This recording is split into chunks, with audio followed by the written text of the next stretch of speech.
Recovering deleted messages on Vrbo can be crucial for maintaining communication with guests or hosts.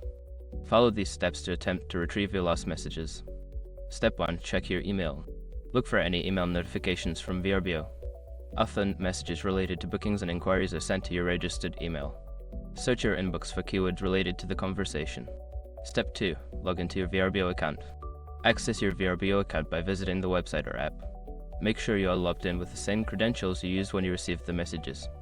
Step 3. Navigate to your inbox. Once logged in, go to the messaging or inbox section of your account. This area may contain archived messages or conversations that are not immediately visible.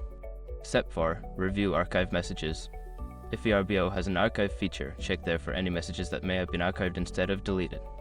Look for any options to restore or view archived conversations. Step 5. Contact Vrbo support. If you still cannot find your deleted messages, reach out to Vrbo customer support. Provide them with details about the messages and your account, and they may assist you in recovering the information. If you follow these steps, you may be able to retrieve your deleted messages on Vrbo. Good luck!